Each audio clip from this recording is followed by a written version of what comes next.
والصلاة والسلام على رسوله الكريم وعلى آله وأصحابه أجمعين أما بعد۔ انسان کے دل میں جس کی محبت ہوتی ہے، قدر ہوتی ہے یا عظمت ہوتی ہے تو اس کی طرف خود بھاگتا ہے۔ جس کو دل میں کوئی جگہ نہ دیتا ہو اس سے طبیعت خود ہٹ جاتی ہے۔ یہ خیال مجھے ابھی آیا جب میں نے سلام پھیرا تو ادھر سے یہ سارے نوجوان بھاگ کے آگے آئے، سنتیں کوئی نہیں پڑی، بھاگ کے آگے آئے، ادھر سے بھی بھاگ کے آئے کہ بے ہم شاہد کو زیادہ قریب سے دیکھیں۔ لیکن اللہ کتنا بڑا ہے، اس کا حکم چھوڑ دیا۔ بھائی یہ پنکھا پیچھے چلو، یہ پنکھا ہاں پیچھے چلو، ہٹا ہی دو۔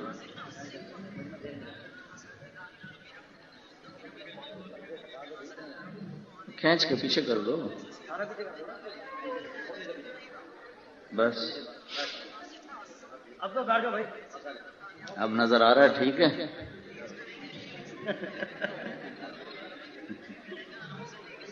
تو یہ مجمع بھاگ کے آیا، انہوں نے سنتیں چھوڑ دی۔ ایک سجدہ زمین آسمان سے زیادہ قیمتی ہے۔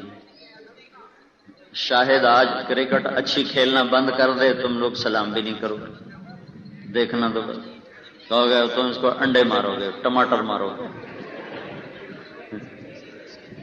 یہ ہوتا ہے جب ٹیم کامیاب ہو کے آتی ہے تو لوگ پھول لے کے کھڑے ہوتے ہیں، جب وہ ہارتے ہیں تو خود بھی اکٹھے نہیں آتے، کوئی کراچی نکل جاتا ہے، کوئی لاہور نکل جاتا ہے، کوئی لندن چلا جاتا ہے، کوئی امریکہ چلا جاتا ہے، کہ ان کو پتہ ہے کہ آگے انڈے پڑیں گے اور ٹماٹر پڑیں گے۔ تو چلو مجھے یہ خوشی ہے اس بہانے یہ اتنے نوجوان، یہ بچے سارے مسجد میں آ گئے۔ اللہ نہ کرے میری یہ بات صحیح ہو، غلط ہی ہو، لیکن ایسے ہی بدگمانی ہے کہ بہت سے ایسے ہوں گے جو آج پہلی دفعہ مسجد میں آئے ہوں گے، بے چلو شاہد کو دیکھیں۔ تو میں نے کل بھی کہا بھائی چلو شاہد کی وجہ سے اتنا تو ہوا کہ ہمارے علاقے کے بہت سے نوجوان جنہوں نے کبھی مسجد میں قدم بھی نہیں رکھا تھا وہ بھی مسجد میں آ گئے، کبھی نماز نہیں پڑھی تھی سجدہ دے دیا۔ تو رات میں نے ان سے نماز کا وعدہ لیا وہاں میاں چنو میں۔ تو مجھے ایک محلے کے ساتھی بتا رہے تھے کہ ہمارے محلے سے جتنے نوجوان گئے تھے سب نے واپس آ کے یہ عہد کیا کہ ہم آج کے بعد کم از کم نماز نہیں چھوڑیں گے۔ انہوں نے ڈائریاں بنائی ہیں، نام لکھے، کا جو مسجد میں نہیں آئے گا اس کے بغیر حاضری لگائیں۔ تو میرے محترم بھائی اور دوستو، اللہ تعالیٰ ہے کسی کو شہرت دیتا ہے، کسی کو گمنام کرتا ہے، کسی کو عزت دیتا ہے، کسی کو ذلیل کرتا ہے، کسی کو رزق دیتا ہے، کسی کو تنگی دیتا ہے، کسی کو بادشاہی دیتا ہے، کسی کو فقر دیتا ہے۔ ان ساری شکلوں میں اللہ میرا اور آپ کا امتحان لیتا ہے۔ موت پر آ کر یہ مدت ختم ہو جاتی ہے۔ قبر کے سے پہلے ہی جسم میت بن جاتا ہے۔ میں مکہ میں تھا جب ملک فہد فوت ہو گیا، اس سے پہلے جو بادشاہ تھا، تو اس کی نماز جنازہ ہوئی۔ تو باقی نماز جنازہ تو چارپائی پہ رکھا ہوا آتا ہے، فہد کا جنازہ انہوں نے صف پہ رکھا، چارپائی پہ بھی نہیں تھا، صف کے اوپر اس کا جنازہ رکھا گیا۔ ساری دنیا میں چارپائی ہوتی ہے لیکن اس کا جنازہ انہوں نے زمین پہ، اس کی میت زمین پہ پڑی ہوئی تھی۔ اور جیسے اعلان ہوتا ہے الصلاۃ علی المیت، اس کا بھی یہی اعلان ہوا الصلاۃ علی المیت، کہ ایک مردہ ہے اس کا جنازہ پڑھو۔ تو موت میرے عزیز ہو، میرے بھائی ہو، بادشاہ ہو، مشہور ہو، فقیر ہو، امیر ہو، موت آ کر ایک نیا جہان دکھاتی ہے، جہاں نہ پیسہ چلتا ہے، نہ شہرت چلتی ہے، نہ عزت چلتی ہے، نہ یہاں کے مرتبے چلتے ہیں، وہاں صرف حضرت محمد صلی اللہ علیہ وسلم کی پاک زندگی کا سکہ چلتا ہے۔ جو میں ابھی برطانیہ گیا تھا تو میں وہاں یہ بات روزانہ کہتا تھا کہ بھائی محمدی پاسپورٹ بنوا لو اگر جنت میں جانا ہے۔ وہاں جن پاکستانیوں کو وہاں کا پاسپورٹ مل گیا ہے وہ بڑا فخر کرتے ہیں کہ ہمارا برٹش پاسپورٹ ہے۔ تو اس تاثر میں کہا کرتا تھا بھائیو صرف ایک پاسپورٹ ہے جس پر جنت کا ویزا لگ سکتا ہے، باقی دنیا میں کوئی پاسپورٹ نہیں ہے جس پہ اللہ جنت کا ویزا لگائے گا، اور وہ صرف اور صرف محمدی پاسپورٹ ہے۔ حضرت محمد صلی اللہ علیہ وسلم کی پاک زندگی وہ ہے تمہارے لیے جنت کا پاسپورٹ اور جنت کا راستہ۔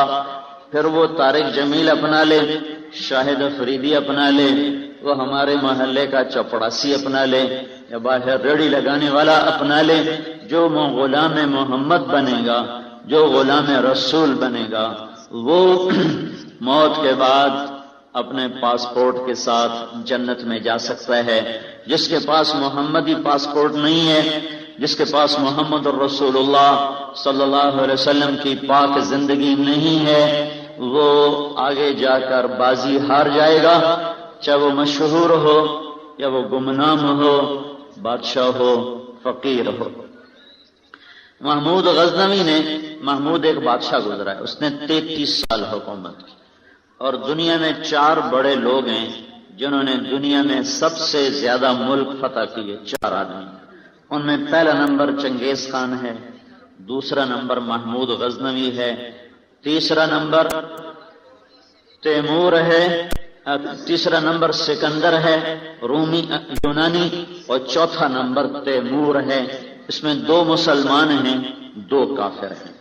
ان میں ایک مسلمان کافر جیسا مسلمان تھا کہ صرف اس کا دین اسلام تھا، باقی اس بدبخت نے ہر جگہ کھوپڑیوں کے مینار اور ان پر تیل ڈلوا کے ان کو آگ لگواتا تھا، اور ان پر چربی ڈلوا کے پھر اس کو آگ لگواتا تھا، اور مار دینا، اور مسلمانوں پہ ہی اس نے حملے کی، کسی ایک کافر ملک پہ اس نے حملہ نہیں کیا۔ ساری زندگی وہ مسلمانوں کو لوٹتا رہا، ہندوستان میں بھی آ کر اس نے لوٹ مار کی، بہت قتل و غارت اس نے مچایا، اللہ ہی اس کی قبر کو آگ سے بھرے۔ تو بہت ظلم کیا اس نے، بہت ظلم کی۔ تو ان 2 تو کافر ہیں، اس لیے ان کی میں بات نہیں کرتا، مسلمان ہونے کے ناطے اس پہ گلہ آتا ہے کہ اس بدبخت نے کیا ظلم و ستم کیے ملک لوٹنے کے لیے۔ ایک محمود ہے، محمود، یہ 410 ہجری میں مرا ہے، 410 ہجری، یعنی اس کو مرے ہوئے اس وقت 1019 سال ہو چکے۔ 1974 میں غزنی میں زلزلہ آ گیا، یہ ظاہر شاہ کی حکومت تھی، اس کی قبر غزنی میں ہے، اس کی قبر پھٹ گئی۔ قبر پھٹنے کی وجہ سے انہوں نے اس کو دوبارہ ٹھیک کرنے کے لیے دوبارہ بنانا چاہا، تو انہوں نے ساری قبر ہی کھود لی، تو اندر کیا ہوگا، خالی ہوگی، صاف ستھرا کر کے دوبارہ ہم سیٹ کر دیں گے۔ جب قبر کھودی تو اندر سے ایک پرانا تابوت نکلا، اس کو ہٹایا تو اس میں سے ایک صاف ستھرا لکڑی رکھ کے گیا ہو۔ پہلی حیرانی تو اس پر ہوئی، تو انہوں نے اس کے پیچ کھولے، کھولنے والا ایک فرینچ انجینئر تھا، تو جو ڈھکن اٹھایا تو وہ بے ہوش ہو کے پیچھے گر گیا، وہ جو انجینئر تھا فرینچ۔ تو جو ساتھ 2-4 مسلمان تھے انہوں نے آگے بڑھ کر دیکھا تو محمود اپنے تابوت میں ایسے لیٹا تھا جیسے کوئی آج دفن کر کے گیا ہو۔ اس کا کفن سینے پر تھا، سیدھا ہاتھ دل پہ تھا، اور الٹا ہاتھ ایسے جسم کے ساتھ تھا، اور قبلہ رخ اس کا منہ تھا، اور اس طرح تھا جیسے کوئی سویا ہوا ہو۔ انہوں نے اس کے ہاتھ لگایا، نرم، جسم چھوا نرم، اس کی داڑھی کا ایک بال بھی نہیں گرا ہوا۔ اس کو قبر میں گئے ہوئے 1000 سال گزر چکا ہے، اور وہ کوئی کسی خانقاہ کا شیخ نہیں تھا، کسی مدرسے کا شیخ الحدیث نہیں تھا، کسی سلسلے کا بڑا پیر نہیں تھا، وہ ایک بادشاہ تھا جس نے 33 سال حکومت کی اور فاتحین میں دوسرا نمبر لکھوایا اور 1000 برس قبر میں رہنے کے بعد قبر اس کو ہاتھ نہیں لگا سکی، یہ محمدی پاسپورٹ لے کے قبر میں گیا تھا۔ بادشاہ ہے لیکن پاسپورٹ محمدی ہے، تو اللہ نے اس کو ایسی زندگی عطا فرمائی کہ وہ قبر میں جا کر بھی قبر کی گرمی اس کو نہیں گلا سکی، قبر کے اندھیرے اس کا کچھ نہیں بگاڑ سکے۔ یہ حضرت محمد صلی اللہ تعالی علیہ وسلم کی پاک زندگی میں اللہ تعالیٰ نے ایسی طاقت رکھی ہے۔ تو میرے بھائیوں، شاہد کے بہانے آپ کو جمع کرنا تھا کہ چلو آپ اتنی بات سن کے جاؤ کہ اللہ کے سامنے ایک دن کھڑے ہونا ہے اور اپنی زندگی کا حساب دینا ہے، اور اچھا کیا تو جزا ملے گی، برا کیا تو سزا ملے گی۔ یہ میرے اللہ کا قانون ہے کہ جو اللہ اس کے رسول کی مان کر چلے گا وہی دنیا اور آخرت کی عزت پائے گا، اور یہ میرے اللہ کی اٹل بات ہے، جو اللہ اور اس کے رسول کی نہیں مانے گا وہ دنیا اور آخرت میں برباد ہو جائے گا، ذلیل ہو جائے گا۔ یہ پیغام آپ تک پہنچ جائے، یہ بات آپ کے کانوں پہ دستک دے دے کہ ہاں ہم نے سنا تھا کہ وہ کہہ رہے تھے اللہ کی ماننے والے کامیاب اور اللہ کی نہ ماننے والے ناکام اور ہلاک ہیں۔ پھر اللہ تعالیٰ نے اس مضمون پر، کامیاب اس کس کو کہتے ہیں؟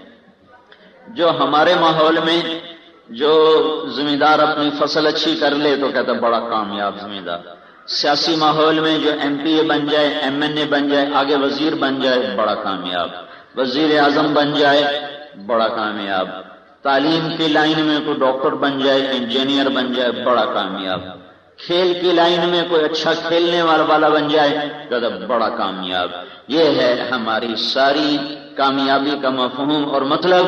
میرے بھائیو، ایک مطلب میرے اللہ نے بیان کیا ہے، وہ سن لو۔ میرے سر میں بہت درد ہے، میں صرف وہ بات کر کے پھر شاہد کو موقع دوں گا، وہ آپ سے بات کرے گا، آپ آئے بھی اس کی بات سننے ہو۔ یہ بات تم دیکھو کہ اتنے مشہور آدمی کو تلمبے میں کیا چیز لائی ہے؟ طارق جمیل کوئی بہت بڑا بادشاہ ہے یا بہت بڑا کرکٹ بورڈ کا چیئرمین ہے جس کی خوشامد میں آ گیا ہے، یا کوئی بہت بڑا وہ پاکستان کا سیاسی آدمی ہے؟ میں تو ایک متوسط درجے کا زمیندار ہوں اور ایک عام مسلمان ہوں، لیکن ایک دین کی نسبت ہے۔ جب ان لوگوں کے اندر دین کی قدر آئی تو یہ کہاں سے چل کے بائی روڈ کراچی سے یہاں پہنچ گئے ہیں۔ تو اتنا تو آپ بھی سمجھو کہ دین کتنی ضروری چیز ہے کہ جن آدمیوں کو سکرین پہ دیکھا جائے ان کا تو تکبر انہیں کہیں ٹکنے نہیں دیتا، ان کی گردن میں سلاخیں گھس جاتی، وہ کسی کو خاطر میں نہیں لاتے۔ تو تم یہ دیکھو، یہ ایک سبق ہے میرے عزیزو، سبق ہے اللہ کے واسطے۔ میں تمہارے علاقے کا آدمی ہوں، میں تمہیں بار بار سناتا رہتا ہوں، دیکھو ہاتھ جوڑتا ہوں کہ اللہ کی ماننے والے بنو۔ پاکستان کا ملک بڑے خوفناک حالات سے گزر رہا ہے اور کوئی حکومت اب تمہیں اس گرداب اور اس بھمر سے نکال نہیں سکتی، کوئی نہیں نکال سکتی، کوئی نہیں نکال سکتی۔ یہ تو ویسے نااہل لوگ ہیں جو آج کے حکمران ہیں۔ یہاں اگر عالی دماغ لوگ بھی حکمران بن جائیں تو بھی ہمارے اس بھمر سے نکلنے کی کوئی شکل نہیں، چونکہ نافرمانی کی اتنی کثرت ہے کہ بڑے سے بڑا نیک حکمران بھی ہمیں اب یہاں سے کھینچ کے باہر نہیں لا سکتا۔ ایک شکل ہے کہ ہم سارے اجتماعی توبہ کریں اور اللہ کو خوش کریں، پھر اللہ راضی ہو اور پھر اپنے ارادے سے ہمیں اس عذاب سے نکالے، ورنہ اور کوئی شکل نہیں ہے۔ ضرب اللہ مثلا قریۃ کانت آمنۃ مطمئنہ، اللہ نے ایک شہر کا حال سنایا ہے، وہ آیت آج ہمارے اوپر فٹ آتی۔ ضرب اللہ مثلا قریۃ، میں پاکستان والوں تمہیں ایک شہر کا حال سناؤں تو میں قریتن کی بجائے لگا دیتا ہوں پاکستان، کہ میرے بھائیوں میں اللہ کہہ رہا ہے میں تمہیں پاکستان کا حال سنوں۔ ضرب اللہ مثلا قریتن، یہاں قریتن ہٹا دو، پاکستان لگا دو۔ اللہ تمہیں کہانی سناتا ہے پاکستان کی۔ کانت آمنتن، یہ بڑے امن کا ملک تھا، یہاں عزتوں کا احترام تھا، یہاں غیرت تھی، یہاں رشتوں کی قدر تھی، مطمئنہ، یہاں اطمینان تھا، کوئی چوری ڈاکے کا خطرہ نہ تھا، کوئی لوٹ مار کا خطرہ نہ تھا۔ یاتیہا رزقہا رغدا من کل مکان، یہاں رزق بھی بہت تھا، کوئی پوچھنے والا نہیں ہوتا تھا، مہمان کو دیکھ کے لوگ خوش ہوتے تھے، اور بوڑھا ہو جوان ہو امیر ہو غریب ہو مہمان کو رحمت سمجھتا تھا۔ ان کا رزق چاروں طرف سے ان کے پاس کھچ کھچ کے آ رہا تھا۔ پھر کیا ہوا؟ فکفرت بانعم اللہ، پھر وہ میرے شکر گزار بننے کی بجائے میرے نافرمان بن گئے۔ کفرت، ناشکر ہوئے میری نعمتوں کے، بانعم اللہ، پھر میری نعمتوں کے ناشکر ہوئے۔ پھر میں نے کیا کیا؟ فاذاقها اللہ لباس الخوف والجوع، تو پھر میں نے انہیں بھوک اور خوف کا کرتا پہنا دیا ہے، میں نے انہیں خوف کا اور بھوک کا لباس پہنا دیا۔ خوف دل میں ہوتا ہے، اگر پورے جسم میں ہو تو کیا حال ہوگا؟ بھوک معدے میں ہوتی ہے، اگر پورے جسم میں ہو تو کیا حال ہوگا؟ تو میرا اللہ کہتا ہے انہوں نے کیا کیا؟ نافرمانی، انہوں نے کیسے ناشکری کی؟ فکفرت بانعم اللہ۔ ایک حدیث اس کے ساتھ میں جوڑ دیتا ہوں تو ساری آیت واضح ہو جائے گی۔ وَضَرَبَ اللَّهُ، اللہ تمہیں مثال دے رہا ہے، مثلا قریتن کی جگہ پاکستان کیسا تھا؟ آمینہ، بڑا امن، کیسا تھا؟ مطمئنہ، بڑے اطمینان کی زندگی، کیسا اطمینان تھا۔ یاتیہا رزقہا رغدا من کل مکان، چاروں طرف سے رزق آتا تھا۔ فکفرت بانعم اللہ، پھر یہ ناشکر بنے۔ کیسے بنے؟ ایک حدیث جوڑو، اذا اتخذ الفیء دوبلا، کیا ہوا؟ جب حکمران خود حکومت کا خزانہ لوٹنا شروع کر دیں گے۔ جب حکمران سے مراد صرف صدر پاکستان نہیں، کلرک سے لے کر صدر پاکستان تک، جب حکومت کے افراد حکومت کا خزانہ خود لوٹنا شروع کر دیں گے، یہ کام ہوا۔ صرف حکومت بری ہو نا اور عوام اچھے ہوں تو اللہ فیصلے خیر کے کرتا ہے۔ اللہ اس وقت پکڑتا ہے جب عوام بھی بگڑ جائے اور بادشاہ بھی بگڑ جائیں۔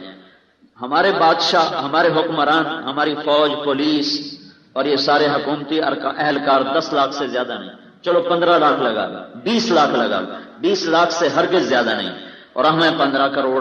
اگر 20 لاکھ سارے فرعون ہوں اور 14 کروڑ 80 لاکھ صحیح ہوں تو اللہ تعالیٰ تو یہاں آسمان زمین کے برکتوں کے دروازے کھول دے۔ وہ بھی خراب ہیں، ہم بھی خراب ہیں۔ تو اب پہلے حکمرانوں کی بات آئی کہ جب حکمران طبقہ یعنی کلرک بھی حکمران ہے اور سپاہی بھی حکمران ہے، تھانے دار بھی حکمران ہے، ڈی ایس پی بھی حکمران ہے، حکومت الگ الگ، جب یہ خود لوٹنا شروع کریں گے، وز امانت و مغنمہ۔ اب عوام کی بات آئی، جب لوگ امانتیں خود کھا جائیں گے، امانتیں خود کھا جائیں گے، امانت رکھی جائے گی، ہڑپ کر جائیں گے۔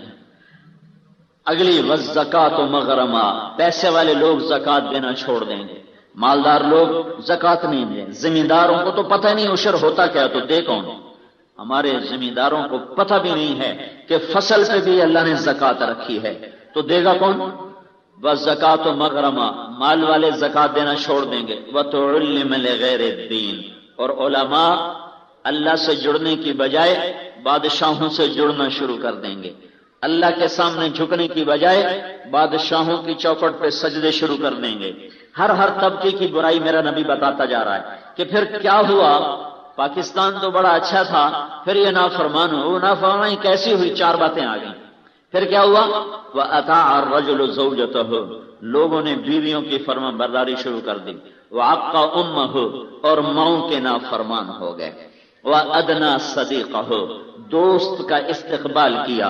وَأَقْصَى أَبَاهُ، اور باپ کے بدتمیز ہو گئے، باپ کی بےعزتی، دوست کی عزت۔ اور کیا ہوا؟ وَسَادَ الْقَبِيلَةَ فَاسِقُهُمْ، قبیلے کا سردار نافرمان بنا۔ وَكَانَ رَئِيسُ الْقَوْمِ أَرْذَلَهُمْ، نکمے نااہل لوگ حکمران بنے۔ وَأُكْرِمَ الرَّجُلُ مَخَافَةَ شَرِّهِ، ایک دوسرے کو سلام بھی کر رہے ہیں اور اندر میں بغض بھی چھپا ہوا ہے، ایک دوسرے کی نفرت بھی ہے اور سلام بھی کر رہے ہیں، ہنس بھی رہے ہیں، جناب کیا حال ہے، والے ٹھیک ہو، اندر میں نفرت چھپی ہوئی۔ اور کیا ہوا؟ ورتفت الاصوات فی المساجد، مسجدوں میں فرقہ واریت شروع ہو گئی، اور مسجدیں مرکز اسلام تھیں وہ مرکز فرقہ بن گئی، اور ہر فرقے کی مسجد الگ الگ بن کر متعین ہو گئی، اور وہاں محبت کی بات پھیلنے کی بجائے نفرت کی باتیں چلنے لگیں، اور فرقہ واریت نے آپس میں توڑ کے رکھ دیا۔ اور کیا ہوا؟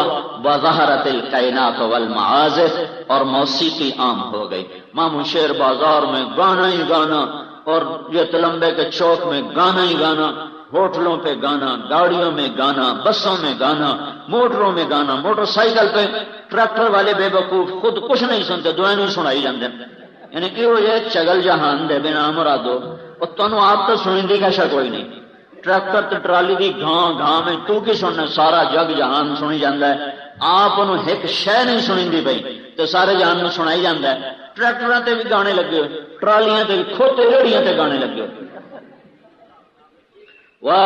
وظہرت القینات والمعازف، گانا عام ہو گیا اور گانے والیاں محترم ہو گئیں، اور گانا چاروں طرف پھیل گیا، اور کیا ہوا؟ وشربت الخمور، اور شراب پی گئی، شراب پی گئی، اور کیا ہوا؟ ولان آخر هذه الامة اولها، پچھلے لوگوں نے پہلے اللہ کے نیک مقدس بندوں کو برا بھلا کہنا شروع کیا، فکفرت بانعم اللہ، میں نے ان کو پاکستان دیا اور دنیا میں سے چن، اللہ کی قسم کھا کے کہتا ہوں پوری دنیا میں پاکستان جیسا زرعی رقبہ کسی ملک کے پاس کوئی نہیں، کوئی حدیث نہیں بتا رہا ہوں، آنکھوں سے دیکھ کے بتا رہا ہوں، ساری دنیا پہ 6 بر اعظم پھرنے کے بعد بتا رہا ہوں، ایسی خوشبودار مٹی پوری دنیا میں کسی کے پاس کوئی نہیں۔ یہ چونسا مالدہ لنگڑا ہندوستان سے آیا، جہاں یہ پیدا ہوتا ہے اس سے زیادہ لذیذ یہ ملتان کے علاقے میں پیدا ہوتا ہے، اور پوری دنیا میں گجرانوالا، حافظ آباد، وزیر آباد کی زمین کا چاول، اس میں جو اللہ نے خوشبو رکھی، ساری دنیا میں کسی کے چاول میں ایسے خوشبو نہیں جو اس پٹی میں اللہ نے خوشبو رکھی۔ سرگودی کی زمین میں اللہ نے کنو کو ایسا حسن بخشا ہے، ساری دنیا میں کنو ہوتا ہے، ایسا کنو پوری دنیا میں کہیں نہیں ہوتا۔ سوات کے پھولوں میں ایسی مہک ہے، ایک پتی توڑ کے مسجد میں رکھو ساری مسجد مہکنے لگ جائے گی، امریکہ کے 1000 من پھول ڈال دو تو آپ ہی گندو سن خوشبو بھی چوکاشا نہیں آئے گی۔ میں تمہیں دیکھ کے بتا رہا ہوں، اللہ نے اس خطے کو چن کے دیا مسلمانوں کو، چن، اس کا جغرافیائی، اس کے سرحد، اس کا سمندر، اس کا اسلامی ملکوں کے ساتھ ربط، ایک عجب حسین، ایک عجب نظام۔ لیکن کیا ہوا؟ دوبارہ سنو، حکمرانوں نے پیسہ خود کھایا، امانت دار امانت کھا گئے، مالداروں نے زکوٰۃ دینا چھوڑی، علماء نے بادشاہوں سے تعلق بڑھانے شروع کیے، اللہ سے تعلق توڑ دیے۔ اس سے مراد ہر ایک نہیں، سنو، یہ 5 انگلیاں برابر نہیں، ہر ایک نہیں، اکثریت، یہ اکثریت کی بات ہو رہی۔ بیویوں کے فرما بردار ہو گئے، ماؤں کے نافرمان ہو گئے، دوست کو عزت دی، باپ کو گالیاں دی، دھکے دیے، قبیلے کا سردار نافرمان، حکومت نکمے ذلیل انسانوں کے ہاتھ میں، ایک دوسرے کو سلام کریں دل میں بغض رکھ کر، مسجدوں میں فرقہ واریت، گانا بجانا عام، شراب عام ہوئی، شراب پی جانے لگی، بیچنے والا بھی مسلمان اور بنانے والا بھی مسلمان، اور آج کے لوگوں نے پہلے لوگوں کو برا بھلا کہا۔ یہ سب کچھ پاکستان میں ہو رہا ہے یا نہیں ہو رہا؟ فکفرت بانعم اللہ، میں نے پاکستان دیا، انہوں نے یہ کر دیا، پھر میں نے کیا کیا؟ فاذاقها اللہ، پھر میں نے انہیں مزہ چکھایا، کس کا؟ لباس الخوف، میں نے انہیں بھوک کا لباس پہنا دیا۔ ہمارے بادشاہ بھی ڈرے ہوئے، ہمارے غریب بھی ڈرے ہوئے، دیکھو نا، ہم میں کہتا ہوں حکومتوں کے خلاف جلوس نکالنے چھوڑ دو، ڈرا ہوا تمہیں امن دیکھ سکتا ہے، بھوکا تمہیں روٹی دے سکتا ہے، خوف زدہ تمہارے خوف دور کر سکتا ہے، وہ تو خود بھوکے، وہ خود خوف زدہ، خود بے امن، تمہیں کیسے امن دیں گے؟ اللہ سے جوڑ بٹھاؤ، اللہ سے جوڑ بٹھاؤ، اللہ سے جوڑ بٹھاؤ، وہ ہر جگہ تمہارے ساتھ، تمہاری شارک سے قریب، اس کے وہ ساتھی بنا لو تو نیچے سے لے کر اوپر تک سارے نظام تو اللہ چلاتا اور بناتا ہے۔ ابھی یہ آیت، اے میرے نافرمان ہوئے، پھر میں نے انہیں خوف اور بھوک کا لباس پہنا دیا۔ جتنے ہمارے بادشاہ خوف زدہ ہیں اتنے ہم نہیں، جتنے ہمارے افسر خوف زدہ ہیں اتنے ہم نہیں ہیں، جتنے ہمارے وزیر خوف زدہ ہیں اتنے ہم نہیں ہیں۔ تو میرے بھائیوں جو خود ڈرے ہوئے ہوں وہ لوگوں کو کیا امن دیں گے؟ لہذا یہ ایک آیت اس وقت پکار کے کہہ رہی ہے کہ پاکستان والو توبہ کرو، اللہ کو راضی کرو، ہم آخری بازی کھیل رہے ہیں، یہ بھی ہار گئے تو اس کے بعد ہمارے لیے گنجائش کوئی نہیں ہے خطا کی۔ میرا اللہ قرآن میں بتا رہا ہے میں نے قوموں کو مٹا دیا، کب؟ جب وہ اہل نہ رہے میں نے مٹا دیا۔ تو اس وقت میرے بھائیو دنیا کا سب سے بڑا ویلفیئر کام، دنیا کا سب سے بڑا سوشل کام ہے لوگوں سے توبہ کراؤ، خود توبہ کرو، لوگوں سے توبہ کراؤ۔ کہیں اس غفلت میں کوئی اور نظام چلا تو کوئی بھی اس سے روک نہ سکے گا۔ اس وقت میرے اللہ کی ناراضگی کے آثار ہیں، انہیں اس کو راضی کرنا ہے تو سب طرف سے توجہ ہٹا کر ایک اللہ کی رضا کو حاصل کرنے کے لیے اپنا زور لگاؤ۔ اور لوگوں کے بھی تم سب نوجوان آئے بیٹھے ہو، تمہارے سامنے ہاتھ جوڑتا ہوں، ماں باپ کی نافرمانی سے توبہ کرو، گانے سننے سے، ننگی فلمیں دیکھنے سے۔ آج ساری رات ننگے ناچ دیکھے جاتے ہیں، ننگی فلمیں دیکھی جاتی ہیں۔ مجھے بتاؤ میرے اللہ کا غضب نہ آئے تو کیا آئے؟ یہ تم اسلام آباد میں شیخ عبد القادر جیلانی کو بھی بادشاہ بنا دو تو بھی تلمبے کی تقدیر نہیں پلٹ سکتی۔ تلمبے کا نوجوان ماں باپ کا نافرمان ہو، اذان سن کے مسجد نہ آئے، ماں باپ کو آنکھیں دکھائے، رات کو بیٹھ کے ننگی فلمیں دیکھے، چلتے ہوئے گانے سنے، بازار میں بیٹھ کے جھوٹ بولے، بات پہ گالی دے، وعدہ خلافی کرے اور ایک گول پہ بدل جانا، ایک پاؤں پہ بدل جانا وہ اپنا کام سمجھے۔ ایسے معاشرے پر میرے بھائیوں جب تک اجتماعی توبہ نہ ہوگی میرے اللہ کی رحمت کے دروازے نہیں کھلیں گے۔ میں منت کرتا رہا، جب تم اکٹھے ہوتے ہو میں خود بھی گنہگار ہوں، میں اپنے آپ کو شامل کر کے کہتا ہوں مجھے بھی توبہ کی ضرورت ہے، تمہیں بھی توبہ کی ضرورت ہے۔ اللہ کے واسطے، اللہ کے رسول کے واسطے توبہ کرو، مسجدیں بھرو اور اپنے بازاروں سے جھوٹ نکالو، ناپ تول کی کمی نکالو، غلط بول نکالو۔ چند بول جھوٹ بول کے 100 200 400 کما لینا یہ ہمیشہ کی ہلاکت اور بربادی کا سامان ہے۔ میرے بھائیوں اگر میرے نبی کی دعائیں نہ ہوتی تو ہمارے بازاروں پہ وہ عذاب آتا جو شعیب علیہ السلام کے قوم کے بدماش تاجروں پہ آیا تھا، اور ہماری عوام پہ وہ عذاب آتا جو اللہ نے پہلی قوموں پہ بھیجا تھا۔ دعا دو محمد مصطفیٰ صلی اللہ علیہ وسلم کو جو جاتے جاتے اللہ کو منا گئے۔ میرے بعد میری امت کے ساتھ کیا کرو؟ ہاں جانے کا وقت تھا دنیا سے تو جبریل نے آ کر کہا یا رسول اللہ وقت آ گیا ہے، موت کا فرشتہ باہر ہے، اندر آنے کی اجازت چاہتا ہے۔ تو آپ نے کہا آنے دو، ان کو کوئی پہچانتا ہی کوئی نہیں، تو یہ ناکامی نہیں، یہ کامیابی نہیں۔ اللہ تعالیٰ نے اس مضمون کو سمجھانے کے لیے جتنا زور قرآن میں دکھایا ہے اتنا پورے قرآن میں کسی بات پہ زور نہیں دکھایا کہ دنیا شروع سے اس دھوکے میں چلی آئی کہ وہ عزت اور دولت اور شہرت کو کامیابی سمجھتے ہیں اور کچھ نہ ملنے کو ناکامی سمجھتے ہیں۔ تو چونکہ اس میں بہت لوگ فیل ہوئے اور فیل ہو رہے ہیں اور فیل ہوتے رہیں گے، تو اس مضمون کو اللہ تعالیٰ نے بیان کرنے کے لیے قسم اٹھائی، قسم کا سہارا لیا۔ میرے اللہ کو قسم اٹھانے کی ضرورت کوئی نہیں ہے، وہ کہتا ہے الف لام میم ذالک الکتاب لا ریب فیہ، کہتا میری بات قسم سے بالا تر، شک و شبہ سے بالا تر۔ اس کے بعد اگر اللہ ایک بھی قسم اٹھا دے تو بہت عظیم ہے، 2 اٹھا دے تو اس سے عظیم، 3 اٹھا دے تو اس سے عظیم۔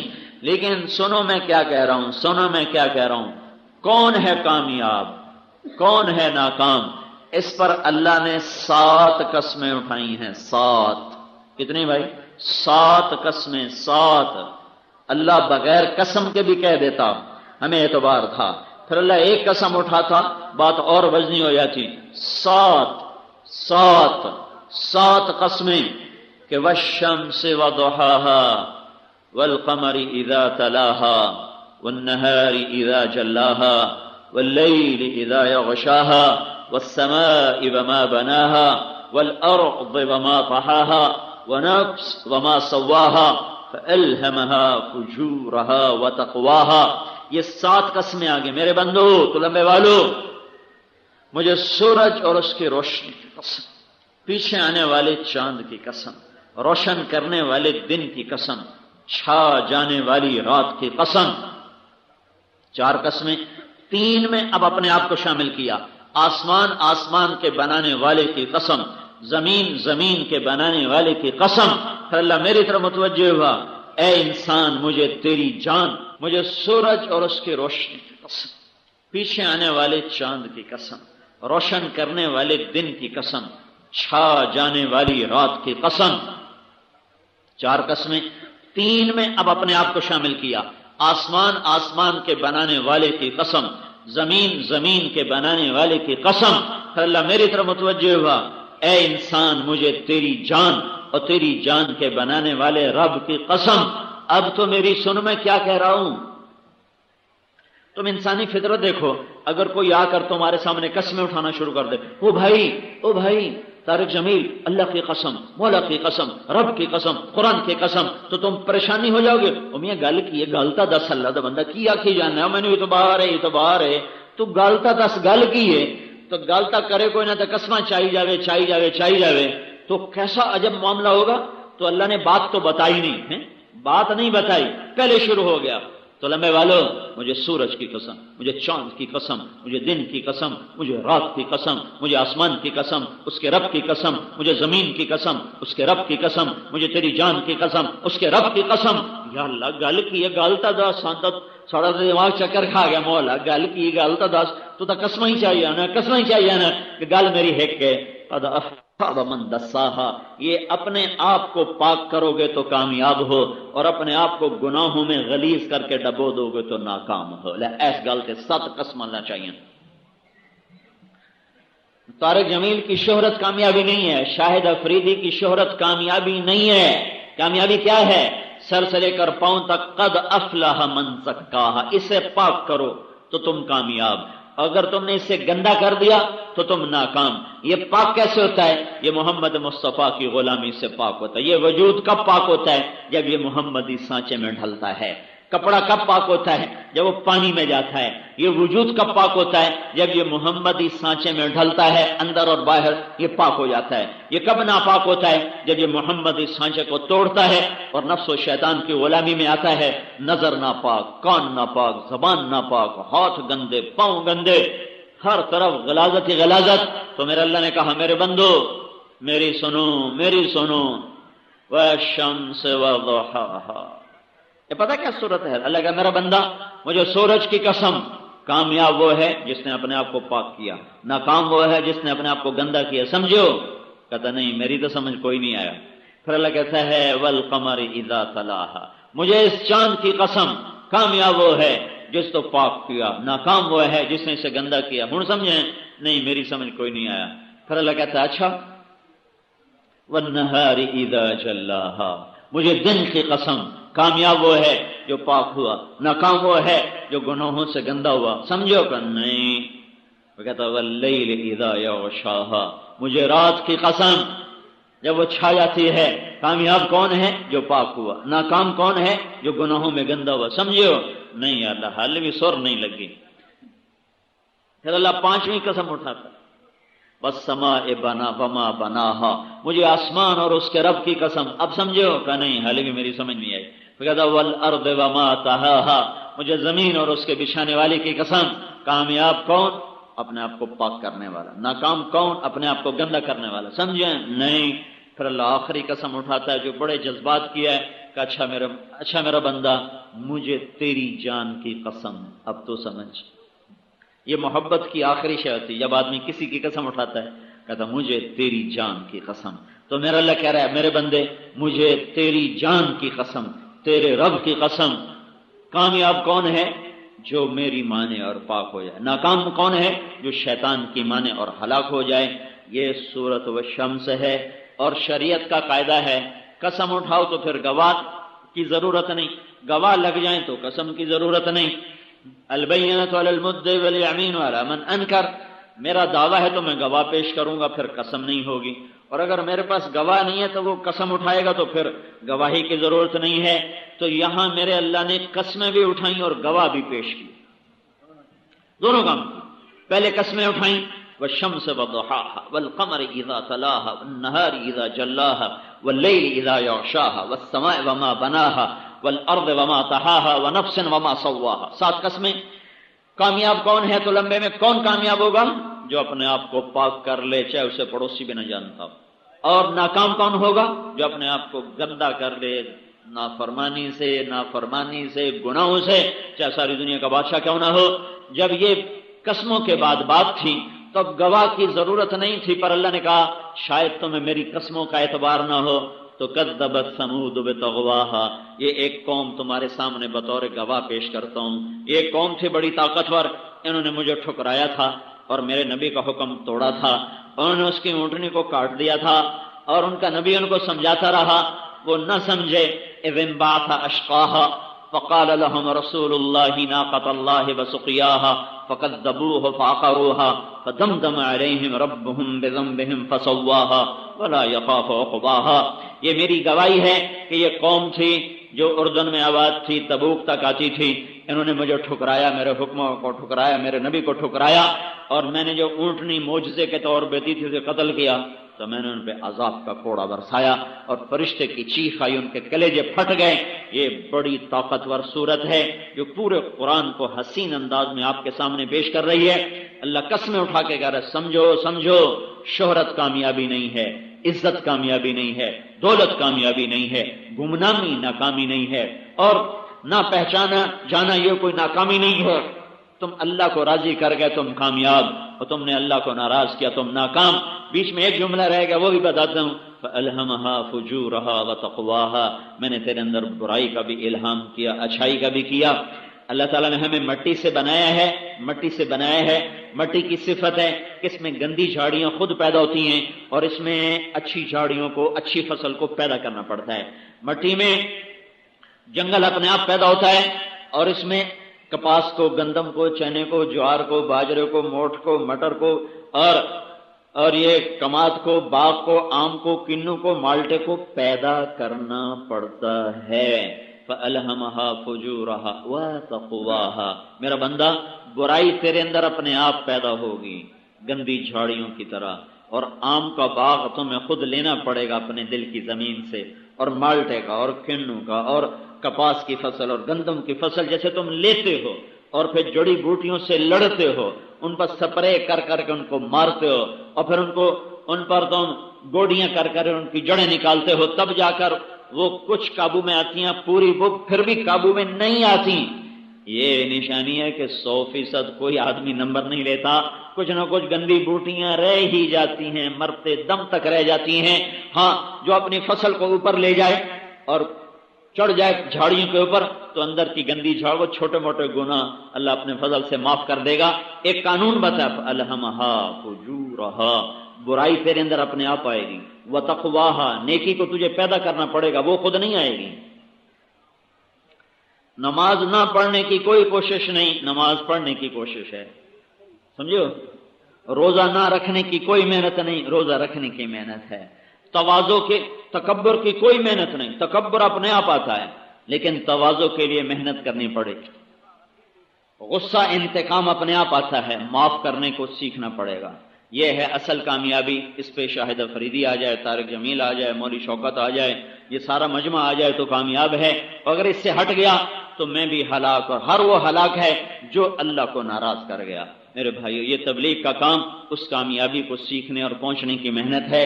اس میں یہ لوگ چلے، اللہ تعالیٰ نے ان کو دین کا شوق دیا، ذوق دیا، اسی شوق میں تو آپ کے پاس آئے، ورنہ ایسے کوئی آ سکتا ہے؟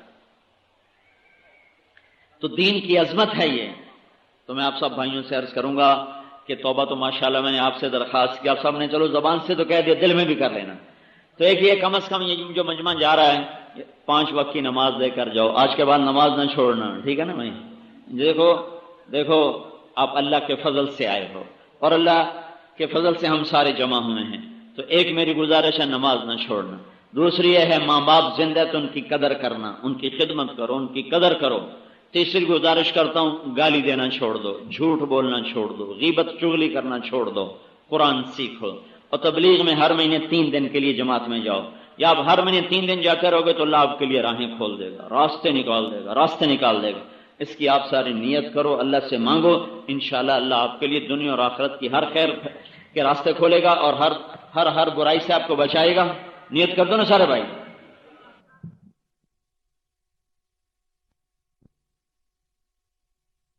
حضرت مولانا طارق جمیل صاحب دامت برکاتہم بیان فرما رہے تھے، موضوع تھا دین کی محنت۔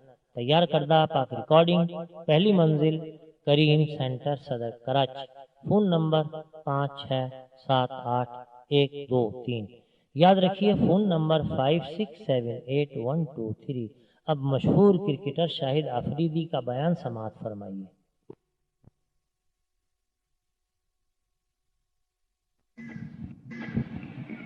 السلام علیکم۔ یہاں آنے سے پہلے مولانا صاحب کی طبیعت بہت زیادہ خراب تھی، اللہ صحت دے انہیں، تو مولانا صاحب نے مجھ سے کہا کہ آفریدی تم نے نا میری جگہ بیان کرنا 1 گھنٹے کا کر لو گے؟ تو میں نے 1 گھنٹے کا بیان تو میں کتاب سے دیکھ کے بھی نہیں کر سکتا، تو فی الحال تو میں وہاں سے گھر سے لے کر یہاں تک صرف یہی دعا کرتا رہا کہ اللہ انہیں صحت دے اور ان کا بیان میں خود سنوں اور لوگ بھی سنیں انہیں، جس کی وجہ سے مجمع جمع ہوا ہے۔ میں تو خود اس کام کو بھی سیکھنے کی کوشش کر رہا ہوں کہ اللہ تعالیٰ مجھے اچھا کرکٹر بنائے یا نہ بنائے، لیکن اب کوشش ہے کہ اچھا مسلمان بننے کی، جو کہ شروع سے مجھے اپنے اوپر محنت کرنی چاہیے تھی کہ میں اچھا مسلمان پہلے بنوں۔ کلمہ تو پڑھ لیا لا الہ الا اللہ محمد رسول اللہ، لیکن اس کلمے کو دل میں نہیں اتارا میں نے، اس کلمے پہ یقین کہ ہر چیز جو کچھ ہوتا ہے وہ اللہ سے ہوتا ہے۔ اگر دیکھا جائے تو اللہ تعالیٰ نے ہمیں کن کن نعمتوں سے نوازا ہے، چاند، سورج، سمندر، پھل پھول، کھانے کو تو ہم بریانیاں کھاتے ہیں، کڑھائیاں کھاتے ہیں، لیکن یہ نہیں دیکھتے کہ اللہ تعالیٰ کی کتنی نعمتوں سے مل کے وہ کڑھائی اور بریانی بنی ہے۔ تو اللہ تعالیٰ نے ہمیں ہر قسم کی نعمتوں سے نوازا ہے۔ تو ہمیں اللہ تعالیٰ نے اپنے لیے پیدا کیا ہے، اپنی عبادت کے لیے۔ اگر ہمیں یہ ساری نعمتیں ہوں اور ہمیں ہم لوگوں کو اس کائنات سے ہٹا دیا جائے تو ان نعمتوں کا کوئی فائدہ نہیں۔ اگر ہمیں اس کائنات میں رکھا جائے اور یہ ساری نعمتیں ہٹا دی جائیں تو ہم مر جائیں گے۔ تو اللہ تعالیٰ نے یہ سب کچھ ہمارے لیے ہی دیا ہے اور ہمیں اپنے لیے پیدا کیا اللہ تعالیٰ نے۔ تو کوشش تو ہماری یہی ہے کہ اس کلمے کو جلد سے جلد سیکھیں، جلد سے جلد اتاریں اپنے دلوں میں، اور اس کا بہتر یہ کہ جو حضرت محمد صلی اللہ علیہ وآلہ وسلم ان کے طور طریقوں سے اگر اپنی زندگی کو گزاریں گے تو انشاءاللہ اس دنیا اور آخرت دونوں میں کامیابی ملے گی انشاءاللہ۔ ایک اللہ کا نبی شما فرمائے، حضرت علی رضی اللہ عنہ ایک یہودی کا سامنا ہوا تو انہوں نے فرمایا کہ کیسے کہہ سکتے ہیں آپ لوگ کہ آپ لوگوں کا جو دین ہے یہ 24 گھنٹے کا دین ہے، کہ آپ لوگ سوتے نہیں ہیں، کھانا نہیں کھاتے، نہاتے نہیں ہیں؟ تو انہوں نے فرمایا سارا کچھ کرتے ہیں ہم، لیکن اپنے پیغمبر کے طریقے سے کرتے ہیں۔ تو ان کے طریقوں کو اگر ہم لوگ اپنی زندگی میں لے کے آئیں کہ کس طرح بیٹھ کے وہ پانی پیا کرتے تھے، کس طرح ان کا اخلاق تھا لوگوں سے بات کرنے کا، باتھ روم کس طرح جاتے تھے، کھانا کس طرح کھاتے تھے، تو اگر یہ چھوٹی چھوٹی طریقے ہم آ کے سیکھیں تو انشاءاللہ اس سے ہمیں خود بخود ہی پتہ چل جائے گا۔ تو اس کے لیے ہمیں ایسے بزرگوں کے بیچ میں آ کے بیٹھنا پڑے گا، اللہ کے راستے میں نکلنا پڑے گا، سیکھنا پڑے گا، اس لیے کہ ہم حضور اکرم صلی اللہ علیہ وسلم کی امتی ہیں، آخری پیغمبر تھے ہمارے وہ۔